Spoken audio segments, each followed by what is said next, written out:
Hello, everybody, and welcome to another episode of Insufficient Friends. I'm Kevin, she's Stevie. Hi. And we have a special guest, our first guest on today. Steve's dad, Paul, is joining the podcast. Good morning, Paul. How are you doing today? I'm real good. I'm really happy to be here. Thanks for letting me join, guys. Yeah, thanks for coming on, man.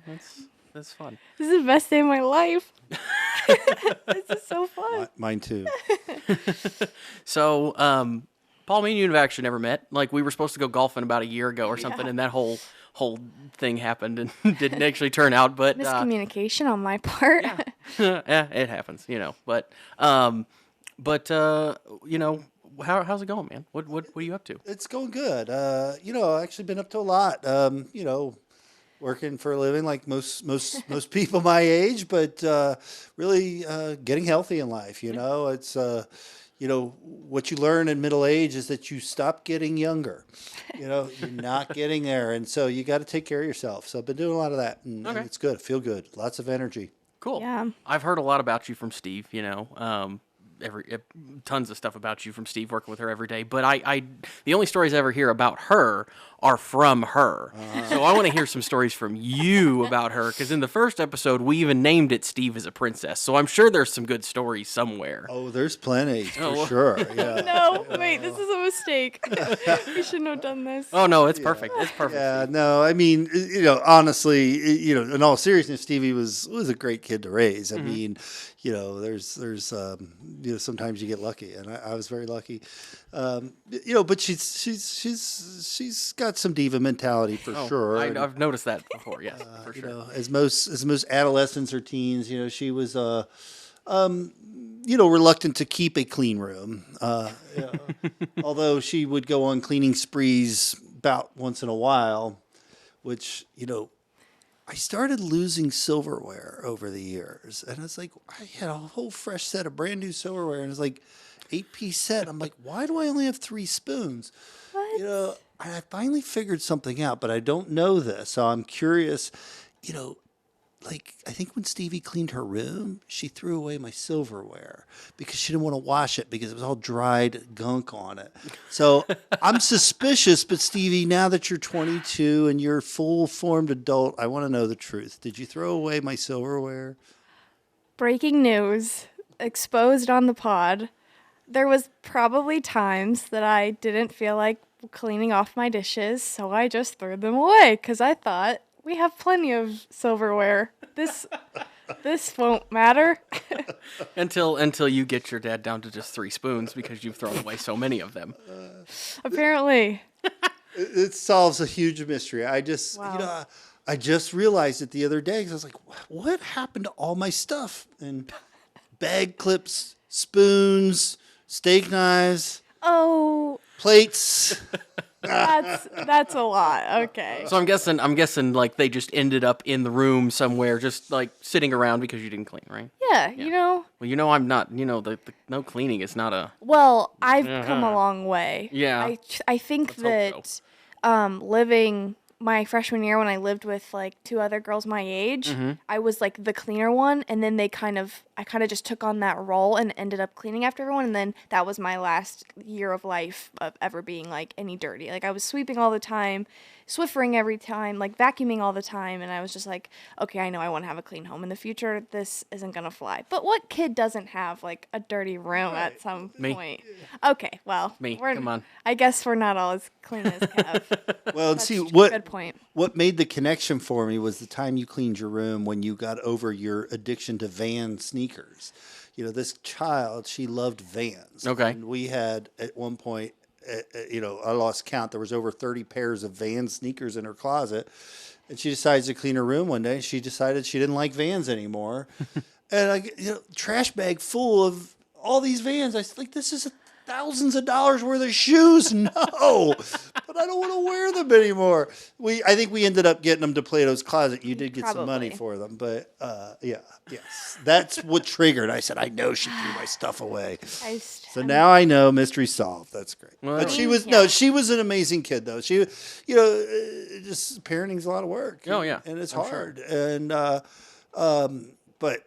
She was always intent on fulfilling her responsibility. Like, I've never seen a 13-year-old come straight home from school and do their homework every single day. Okay. Stevie did, you know, and she never missed a dance practice. Well, one time, but I caught her, and all those things. So you know, so she was good, and you know, she helped raise me too. Yeah.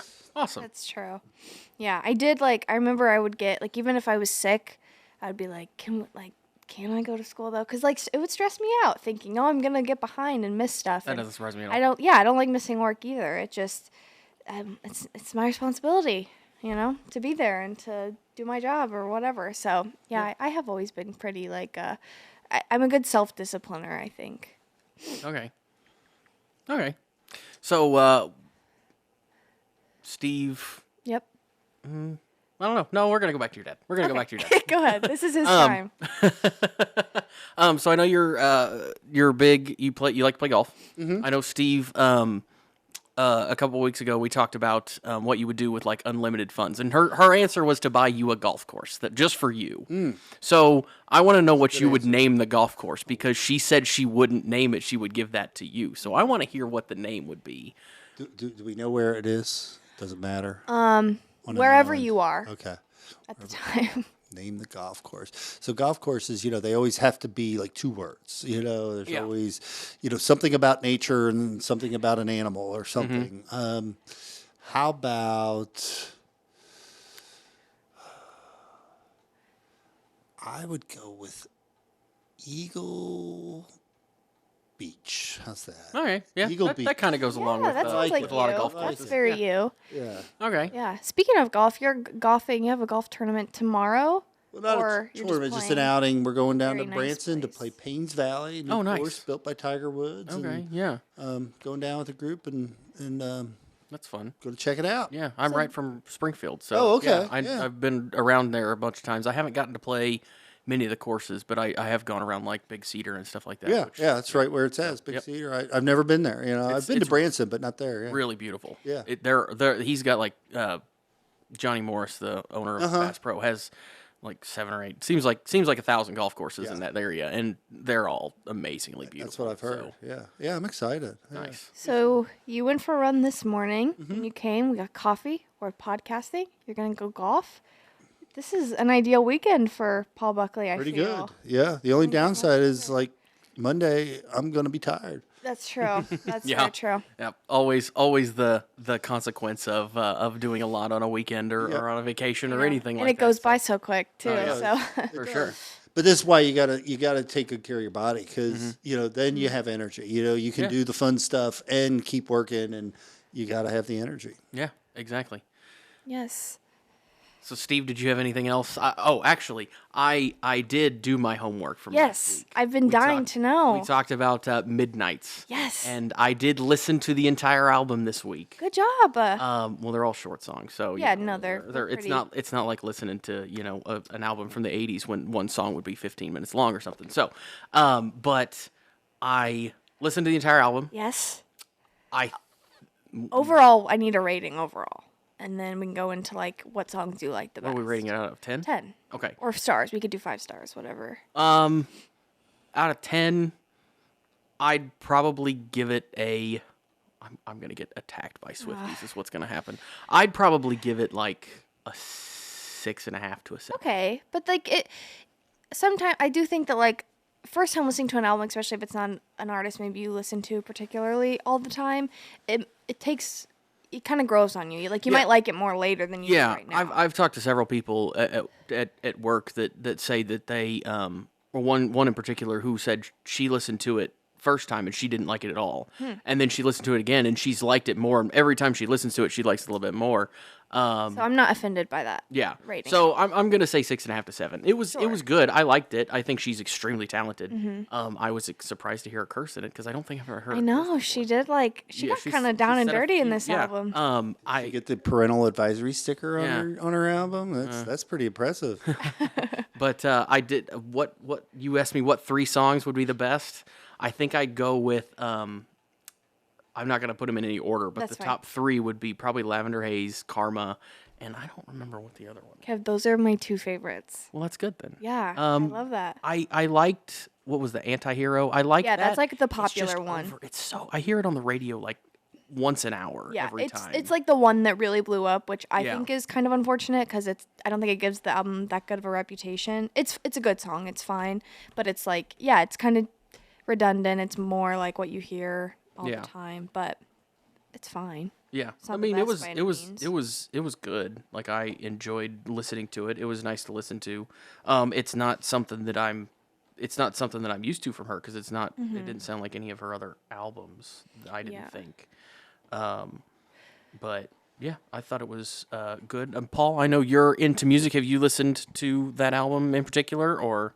I have not listened to that, although I was not giving a homework assignment, but I was encouraged to hear it. And I have bookmarked it, and I will check it out one of these days. It's not my preferred genre, but I, like you, respect Taylor as an artist and a writer, and give her a lot of credit for what she's done for the industry, for young musicians coming up. Oh yeah, it's For been great. sure.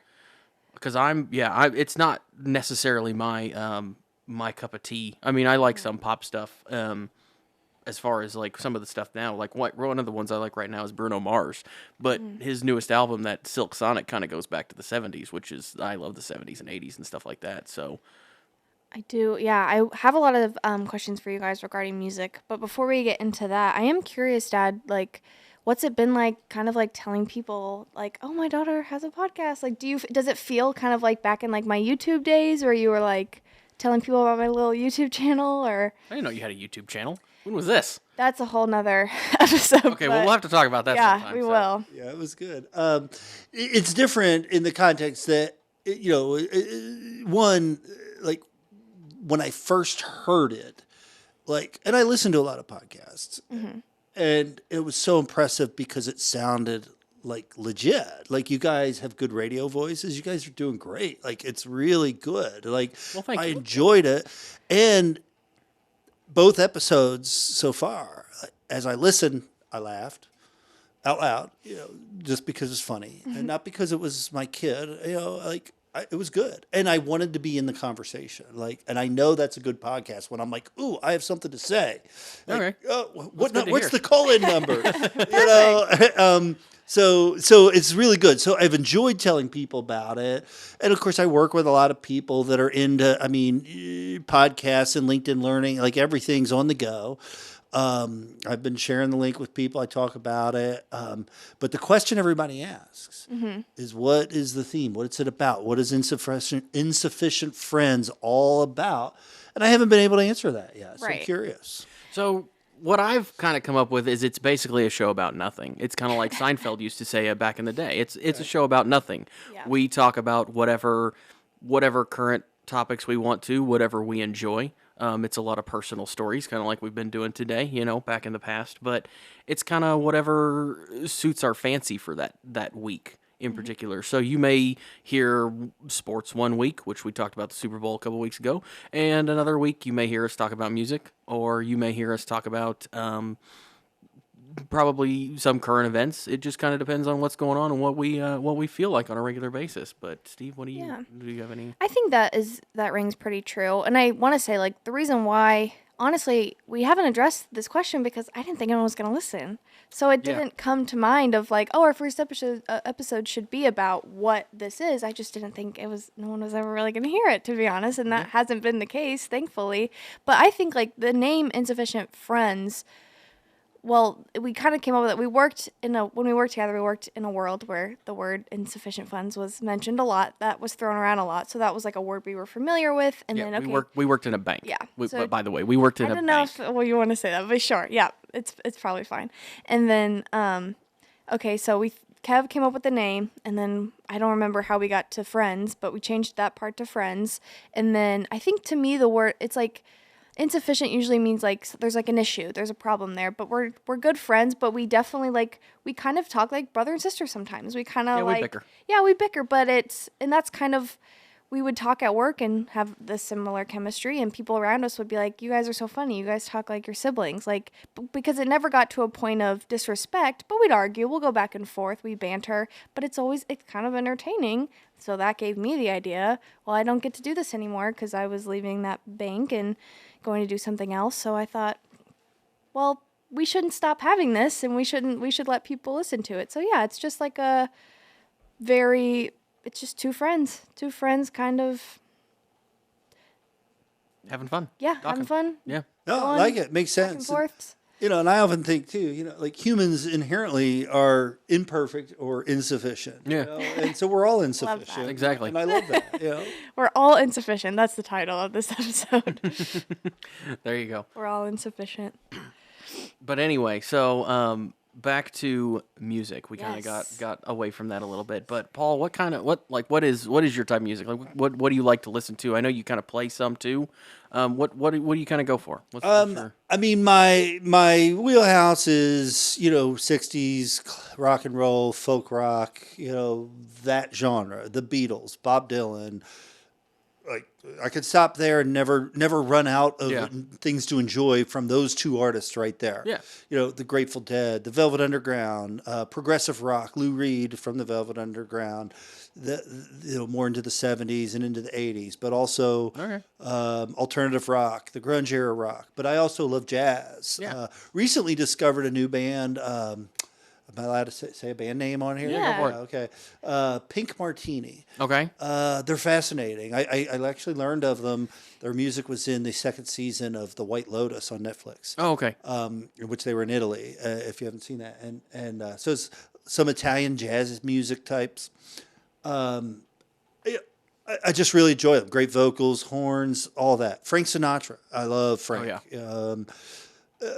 A little bit of everything, but not so much current pop music. I get that. I do keep my eye on YouTube and other places to try and find new artists, mostly independent. Yeah. There's a young lady. Her name's Reina Del Cid. She's completely homegrown on YouTube. She now has 4 or 5 albums out. Nice. On an independent label. Her voice is tremendous. She has a guitar player friend, like 2 friends, and they're tremendous guitarists. So I like a lot of everything. Okay. Not current modern country, pop, rap, hip hop. It's just not my thing. And there's take someone like Taylor Swift or, Michael Jackson or Madonna or Prince, like tremendous artists, people I respect as performers, as creators, but you'll never find them on my playlist. Makes sense. That's Well understandable. said. Yeah. Steve, what are you... I mean, I kind of know that you kind of follow along because you went with, you were raised by... I had a lot of Paul, influence but- on my music, for sure. But what would you say it's along the same lines? I know you love the Beatles. I know you guys went and saw Paul McCartney not that long ago. Best day of my life. So Like what music I like? Yeah. What genre? I mean, definitely it's a little different in the sense that like I'm more like I do like pop. I don't really love like the top hot 100. Like that's not necessarily what I'm listening to, but I like artists. I like Ariana Grande. I like Miley Cyrus. I like Taylor Swift. I think if I can only pick like one genre, one decade for like the rest of my life, I'm for sure going like 70s or even 80s like rock. That's classic rock is probably just the past like 5 years what I listen to overall the most. I always come back to it. I think it makes me feel good. I think it reminds me of my family, and I think that almost everyone, at least in my life, knows a few songs in there, and we agree that like this is good music. We might not like every song that plays, but my grandparents know a few songs, my dad's gonna know a few songs, my friends are gonna know a few songs, my boyfriend, we all kind of know some songs in that genre, and we can all appreciate that genre. And I just think it's fun. It's at the end of the day, I like rock and roll. So this changes for me all the time, so I'm going to ask it a certain way, this question. But if you were to pick today, like right at this moment, if you could only pick one band to listen to for the rest of your life, what would it be? Because like mine changes from time, like it changes, and there will be little changes from time to time. But if you were to pick it right now, what would be the one band you would listen to for the rest of your life? Band. Band artist, I don't really care if it's a band or artist, but one person or one act that you would listen to if you couldn't listen to anybody else, it's just them, who would it be? Well, it's the Beatles. But it's hard. That's That's still a good- a that's a good very hard question because it would suck to never. I don't want to not have to listen to any music ever. No, I agree I want to with be able to have it all. entirely with Right. that. But yeah, if I have to pick, then not only do they have a million songs, it's such a wide variety. Oh yeah. And it's almost but there's some songs that I can't go the rest of my life without hearing Let It Be or Blackbird or I can't go the rest of my life without hearing Paul McCartney's voice. So I'd have to pick the Beatles for sure. What's your favorite Beatles song? Oh God, that changes a lot too. I think I really love "Come Together." I really, really love. I love the message. I love the beat of it is really good. I just think it's once again everyone likes that song, and I really like Eleanor Rigby. Mm-hmm. It's something when I hear that first tune, it just puts me in a good mood. But that's a hard question too. Those two are probably but then Blackbird was my senior solo, so and I know that song makes my dad emotional, and that warms my heart, and that is very close to my heart. But it's not necessarily I may skip it if it comes on shuffle, but I'm probably never skipping Eleanor Rigby. That's just, you know what I mean? Yeah, makes sense. I get that. It's more of if I'm in the mood for it, because it's a ballad, it's a slower, meaningful song. Yeah, it's not as upbeat, and I tend to go more towards the upbeat music. makes sense. I'd say. That's a little bit the reason. If you want to know why I knocked the Midnight's album a little bit, is because I don't feel like it's that upbeat. I feel like most of the songs are kind of slow. And you picked the more upbeat songs, Yeah. the ones that you liked more. Exactly. I agree. Yeah. It is a slower album for sure. But anyway, question over to you now, Paul. It's same question. Okay. Artist, if you had to pick today, what would be the one artist? Sure. And, of course, I knew Stevie would pick the Beatles, although a little surprise on the favorite songs. I mean, I knew Blackbird would be on the short list, but I would have thought Hey Bulldog would have been your pick of favorite. But Hey Bulldog? You mean Hey Jude? no, Hey Bulldog. What's Hey Bulldog? Okay, you used to like it. Oh, when you were young. I don't remember that. Sorry. It's a B-side, actually. It's not even on one of their Oh. original albums. Okay. But I'm gonna not pick the Beatles. I'm gonna just pretend they are not an allowable answer. Okay. Because that's who I would pick. Yeah. I mean, it's an easy go-to. they're band. I would great. never They- stop yeah. enjoying them. Yeah. I'm also going to not allow myself to pick Bob Dylan. He's an easy pick because his catalog is so huge, and so diverse. But I think it would make me a crazy person if I didn't listen to anything but Bob Dylan for the rest of my life. So it's tough. I think, but excluding those two, I'm going to pick the band Morphine. They're 90s band, sort of a jazz trio, but a rock and roll sound. No guitar, though. Okay. It was a baritone sax, a bass, and a drummer. Nice. The bass player, Mark Salmon, has just this beautiful, deep voice. It's not upbeat. I mean, the name's Morphine. But their music is so good. They're so talented. And every time I hear it, it gives me just a feeling of pleasure. Nice. Okay. So we're kicking out Grateful Dead. And they were in consideration. Now, on a different day, that might be the answer. Yeah. I mean, I've answered this question in different ways for many, many years. Yep. The Grateful Dead's a good pick because they have a big catalog too, and they have songs that are 45 minutes long. And so you have a lot of length of music. You would never run out of playlist. Yeah. Kev, Yeah. what's your artist pick right now?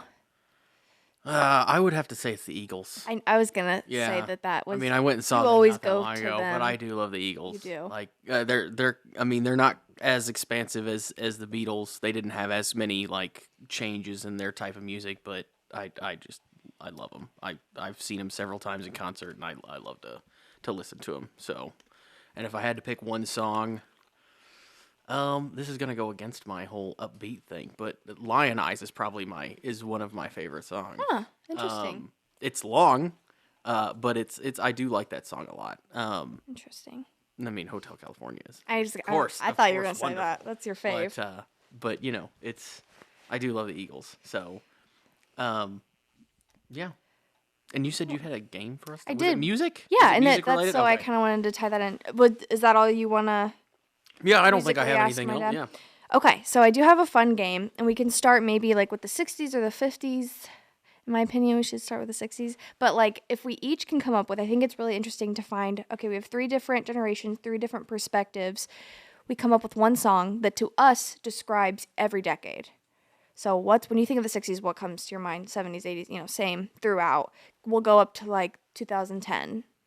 Oh, I don't know if I can do 2000, 2010. Well, I don't know if I can really do 50s and 60s, but I'm going to try. It might not be 100% accurate. And so I've kind of been thinking about this already, so I have some answers, but My problem is I don't really not entirely sure. There's a lot of songs that I like that are older, but I'm not sure if they are What 50s, decade? 60s, what decade they might be Yeah. from. So this Look could it be up real interesting. quick. Yeah, I mean, that's what I'm saying. I'll probably be one of you will probably tell me like that's not the right decade, but it's just I'm curious like when, none of us were alive in 50s and 60s, but then I wasn't alive for 70s, 80s, 90s, and Kev, you weren't born until 1980s, right? Yeah. So, okay, that's another decade that like you just know about, but you didn't experience it. So I'm sure that's why I think it'd be interesting to get all of our perspectives. Okay. So So start with who wants to, 60s, do you want to start, 50s? Steve? Do you want to start? 50s. So 50s, I feel like is Frankie Valli 50s? Okay, for me then I'm gonna go with Grease by Okay. Frankie Valli and Four Seasons. That to me is very 50s, kind of like guys in suits, walking around. That's very kind of suave in the Okay. 50s. Yeah. Okay. Paul, what about you? Yeah, I think that's a good pick. I would pick Hound Dog by Elvis. Okay. That makes me think of the 50s. Okay. Yeah. See, I was gonna go Jailhouse Rock by Elvis. Was what I was There you gonna go. go. Is, Pretty is close. Elvis. Yeah. So Definitely. that's what I was gonna go with. I didn't even think of Elvis. Okay, Steve. What you got? 60s now, right? Okay. So So 60s. to me, 60s is kind of like psychedelic started in music. Is that not No, accurate? that's, Okay. that's pretty. True. Yeah. That's So pretty I think of flowers and I think of bright colors and I think of Lucy in the Sky with Diamonds by the Beatles okay. Okay. Good pick. for the 60s. That's pick. what I Paul, what about you? I think of What It's Worth by Buffalo Springfield. Okay. There's something happening here. What it is ain't exactly clear. That's like a hippie anthem, and it really makes me think of Woodstock in the 60s. I love that. Okay. So mine was gonna be kind of Woodstock. It's related to Woodstock. Was gonna be Jimi Hendrix. And probably either Purple Haze or All Along the Watchtower. Which that just makes Great me think songs. those just make Jimi Hendrix just makes me think of the '60s and Woodstock and stuff like that too. So yeah, for sure they're all great ones. But Quick sidebar on Yeah, All Along the please do. Watchtower. Obviously, originally a Bob Dylan tune, and the only Bob Dylan. I mean, many Bob Dylan songs have been covered by many artists. Oh, yeah. He's one of the most covered artists of all times, obviously.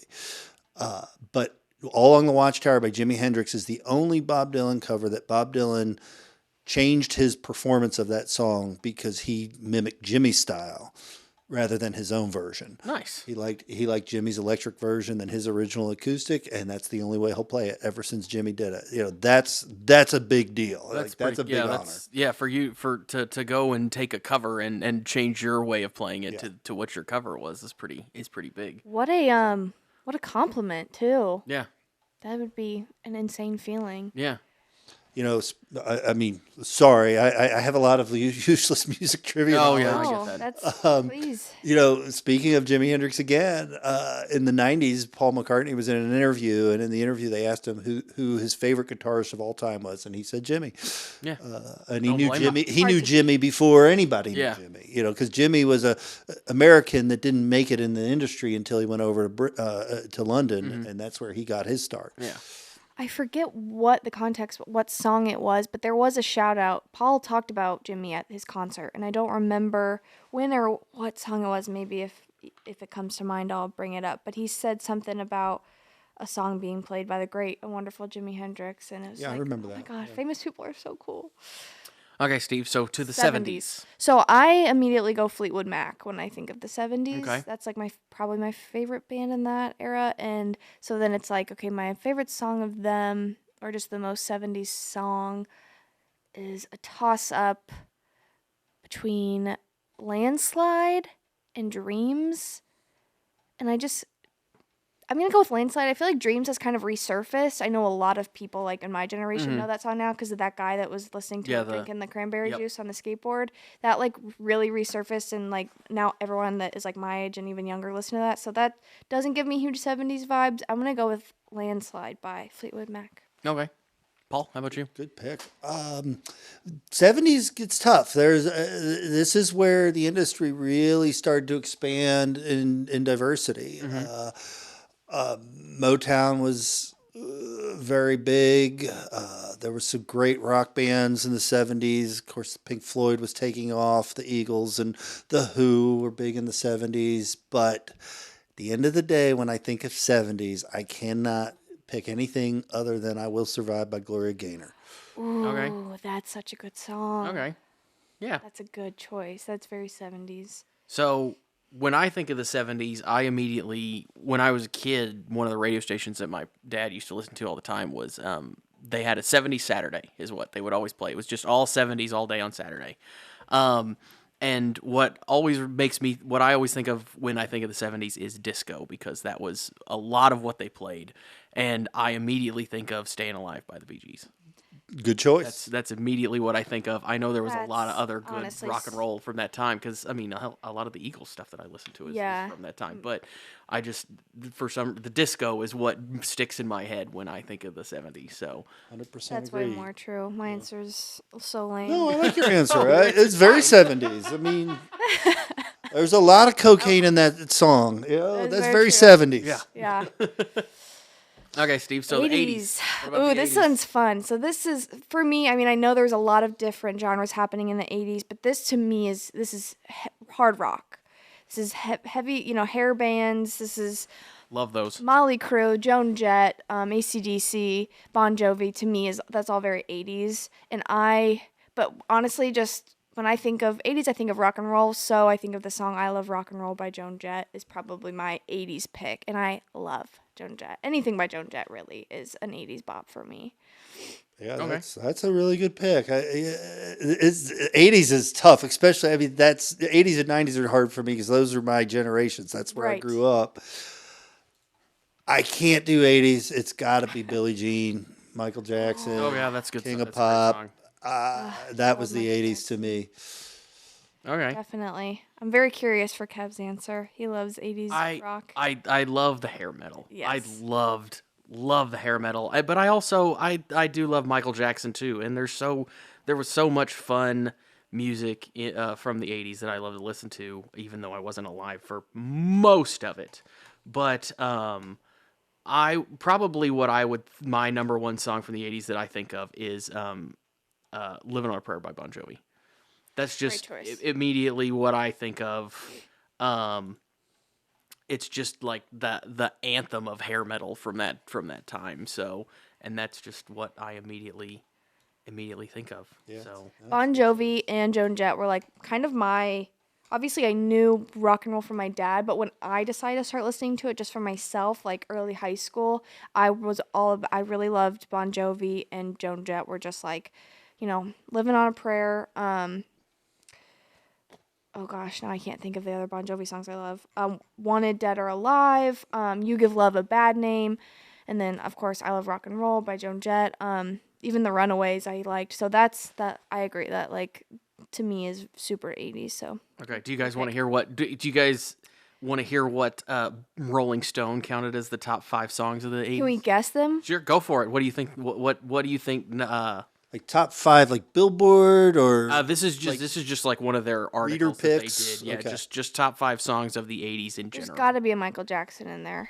There is not a Michael Jackson in here. really No, there is not a Michael Jackson in here. top 5 songs of the 80s. No. Is Pour Some Sugar on Me Nope. in the top 5? Nope. Not even really a hair metal song, but kind of one. So, Like a Virgin. Nope. Wow. Living on a Prayer. Nope. What the heck? The 80s. Huey Lewis in the News. No. Is Joan Jett in there at all? I do like Huey Lewis in the News, though. No, she is not. Or do you guys? Okay, this is getting. Rick Astley. Going all- Let's, yeah. Never gonna give you up. So Yeah, number go ahead. 5 is Graceland by Paul Simon. Great song. Number 4 is Remain in Light by the Talking Heads. Number 3 is The Joshua Tree by U2. Number 2 is Purple Rain by Prince. And number 1 is London Calling by The Clash. So they were really going for the best quality of Yeah, is what music, it looks not like. the most Yeah. popular. I was gonna say the only song I even knew was the Prince one. Purple Rain? Yeah. Okay. And I know those other artists but not all of them. That's yeah. That we would have been guessing for a long time. Yeah. Okay, so 90s. 90s, Steve. So I kind of, What's my dad 90s? and I kind of talked about this the other day, so he already knows this for me. But I've really been going, to me, the 90s, there's like pop, there's like the divas of the 90s, and then there's kind of like the 90s rap. And those are like the two genres, and I know there's more than that. There's the grunge, and there's still some rock in that time as well. But for me, when I think of the 90s, I think of kind of like that cheesy rap, early rap, like Vanilla Ice type of sound. Okay. Kind of like what's the people who sing Poison? Belle Biv DeVoe. Kind of that. But I think what I would go with is Jump by Criss Cross. Okay. Pretty 90s. Yeah. Now, this was my true heyday, right? I graduated high school in 93. This was the middle of the grunge era. I was a, grunge child, Yep. grunge teenager. Obviously, I have to pick Smells Like Teen Spirit. That is exactly the song that I was going to go with. It's Exactly. it's I my bring the least diversity. favorite song of the grunge era, but it is the most decade-defining song It there defines is. the 90s. For sure, it defines the 90s. And I knew you guys were going to say that, so I brought something different to the table. Okay. Someone had to. Okay, Steve. So 2000s. What are we going? What are we going with in the 2000s here? This is also still kind of like pop divas, because Britney was in the 90s, but Britney Spears was more late 90s, early 2000s. So I think of her, I think of Mariah Carey, Beyonce. True 2000 song. I think I'm going to go with... This is really tough. I think I'm going to go with Mariah Carey. No, I'm not. I'm going to go with All the Single Ladies by Beyonce. Okay, that's a good one. That's a very Yeah. very good song. Oh, yeah, that's a good pick. I would have thought of that. This is a tough one for me. That's when you were a kiddo, like a little kiddo, but that was different. I think for me, and probably just because of raising you in that era, I think of like the pre-Miley Cyrus, Hannah Montana music. Ooh. So like best of both worlds. I love that. Yeah, but if I take that away, I also, and this is not a compliment to the decade. I think of Nickelback, like Rockstar, and just like that's how bad it was back then. I wasn't into Sorry it. to anyone that likes I was Nickelback. changing diapers in that decade. Yours. Yes. Not the whole decade. I hope not. So what is it? Nickelback? Is that what we're going with? Rockstar. That's what I'm going to go with. Okay. That's pretty 2000s. I don't really know because I always think of like the boy bands like NSYNC and the That's a Backstreet tough- Boys, but yeah. a lot of them were they had a lot of stuff in the late 90s that what didn't like they were a little bit in the 2000s. Yeah. There was the Millennium album by the Backstreet Boys, but yeah, I guess I would just have to go with kind of that whole like boy band stuff, and I think the Spice Girls were around that. I'm same gonna time, need a maybe. song. Your dad didn't have to do a song. Yeah, he picked Rockstar by Nickelback. Oh, he did pick Rockstar. Okay, well, I feel like Eminem is really 2000s too. that's true. I just thought of that. Natasha Bedingfield. Oh, the song that Eminem did with Elton John, that was really decade defining because that was a big deal because he was kind of anti-gay and then he performed with Elton John and it was a really big deal like in the LGBTQ movement because they reconciled. Good job, pronunciation. Thank you. I've had practice. Well, I don't know, Steve. I mean, just something. Just come up with one. Well, I'm gonna say Like- something that's not gonna be in the Oh, you're the gonna end up- 2000s yeah. is what's gonna be the problem. Was everybody in the 2000s or was that late 90s? Everybody. That was in '97, which is what I was thinking of. Right. Which is why I didn't want to say that. Solo Timberlake. Yeah, Solo Timberlake. That's true. He was very is, 2000s. is pretty 2000s as well. Okay, you don't have to pick a So, song. but yeah, I mean, it just Sorry, I don't really know. I didn't, I don't know. Understandable. I'm trying to think of my 2010s. That is hard.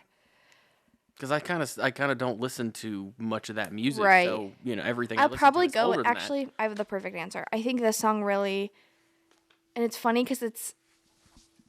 Well, we'll talk about it. But I think "Uptown Funk" by Bruno Mars is very like that song. 2010s. Yeah. Everyone Everyone liked it, and it didn't. Was it overplayed? Yeah, sure. It got overplayed, which is unfortunate.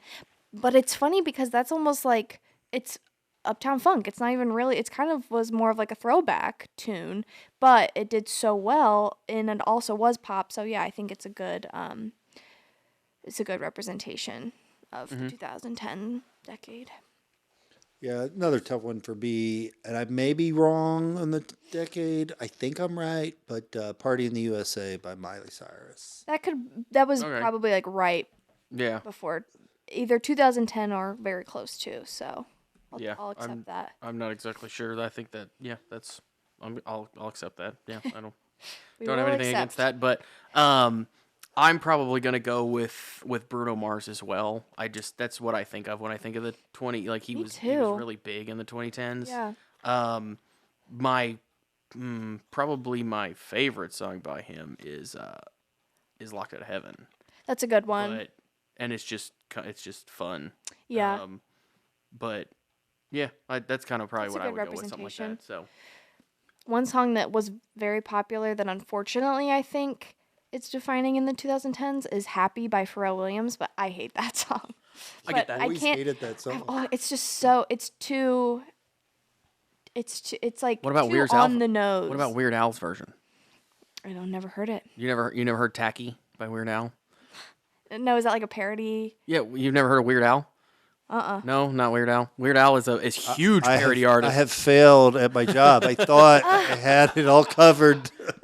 Yeah, Weird Al has been doing parodies it goes back to Madonna, and he did like a surgeon when and he did Eat It was his big break. Eat It was huge. You've definitely talked about this Yes, before. But Weird I Al is I don't it's hilarious. watch Weird Al on the regular. There's a movie right now on the Roku channel called Weird, and it's got David Radcliffe playing Weird Al. Harry Potter's playing Weird Al. Yeah, except that it's a completely fictional biopic. Yeah. It's a biopic, Funny. but it's all fake. Yeah, Weird Al. You should listen to some of those because they're pretty comical. The list of things I'm supposed to listen to or watch that you've given me is Yeah, getting because quite long. You don't ever do it. You just sit there and say, yeah, whatever. Go home right after school and do your homework. I did watch. I've watched a couple. I've watched Birdcage. The Birdcage. I did. I really You like told me to watch that. That's I have Robin watched Williams? That. Yes. Yep. Very good. Drag. I love drag. So that was a fun movie for me to watch. Tu Wong Fu, have you seen that? No, but every drag queen talks about it. I do need to watch it. That's a big staple in that community. What was the one that I used to talk to? Was it Nikki that I used to tell all the time? Tommy Boy. Tommy Boy was the one. Probably, yeah. It was Tommy. Did you watch Tommy I've Boy? seen it before, a long, long time ago. I need to rewatch it because I don't really remember it. Yeah, that's it's I enjoy it because I think Chris Farley was hilarious. But Right. Yes. It was a classic performance. Yeah. Fat guy, little coat. Yeah. It was great. yeah. Funny. So well, Steve, do we? I think that's about it for Yeah. this week, don't you? Well, I mean, we're far enough in. It's 2023. We got one more decade You think okay? Oh. The 2020s. Okay. Okay. so far. So okay, Steve, sure, yeah. 2020s. Oh God. Threw me for a loop. So it's basically the last 3 years. That is yes, it's 2023. That is how math works. Thank you. God, it's like I have two people, different fonts right here. Just same person, different fonts, just teasing me. What else are we gonna do? You're right. Let's see. So Oh gosh, sorry for the dead air. 2020. Okay, I'm gonna go with. There's a singer named Doja Cat who has really blown up in like the TikTok space, therefore very Yeah. popular the last I've heard of 3-4 her, yeah. years. She's a female rapper, and there's if I have to pick, there was a song by her called "Say So" that really I don't particularly like it, but it was like a huge TikTok dance. It like was one of the first like big TikTok dance trends where like everyone was doing it. It just absolutely blew up, and that kind of started her career as well. So even though it's not that good of a song, I just feel like it is very 2020. It was super popular during COVID, which is kind of when TikTok really blew up too, because everyone was at home doing nothing else. So yeah, I'm gonna have to go with "Say So" by Doja Cat. Okay. That's good. You don't have to pick a good song. I picked Nickelback. That's true. You You're know, right. that's certainly not good. Mine's easy for the 2020s. Is I was going to say, duh, Bad Guy. That's not 2020s. Sure it That's is. 2010s. When did "Bad Guy" by Billie Eilish come out? Kevin, pull that up. Hold on. But it's still very relevant in the 2020s. I mean, yeah, it came out in 2019, so it barely missed. I'll give it to you. March of 2019, so it's pretty close. And You're right, that's a fun song, and I know you really like love Steve. Billie You really like Eilish. Billie Eilish. Love Billie Eilish. Stevie's a very fair judge. If I had to, I'd probably, with how it's been going recently, I'd probably go with Antihero from Taylor Swift. That's like most recent. I know that's recency bias, but I mean, I think it was in December when that came out. She had first time an artist ever had all 10 of the top Billboard hits at the same many time. records. So I'm gonna probably say that right now. Now we have 7 years left, Right. so who knows what'll come out. Exactly. But that's a good answer. I was almost gonna say "Flowers" by Miley Cyrus because that has also been like she's broken so many records. She's been in the she's held the top spot for like however many weeks, and but it literally just came out a month ago. So it's like, when did I think this was 2020s because I think this came out. What was the other one? The Weeknd. Blinding Lights, was that the song? That was really popular. Yeah. That held the top spot for like 54 was that weeks or something Surely like that. that was 20. Or Harry Styles has had a lot of in his solo career. Yeah, I think we're doing better with this one because it's more recent. I know, now that I'm actually thinking about it. As It Was or Watermelon Sugar were both very popular. Very popular. Overplayed. Okay. Well, okay. Is that gonna wrap it up for us, I think? Yeah, I like where we're at. Dad, you have anything else you wanna add this ep? I don't think so. This is a lot of fun. Ep. Yeah, it's a good ep. I'm excited about it. Thanks for letting me join. This is fun. Well, thanks for coming on, man. Slade. It's been a lot of fun. We'll hope to have you on again soon. Absolutely. Anytime. And guys, I think that's it for us. So we're going to see you next week. I'm Kev, she's Stevie, and we'll talk to you later. Bye.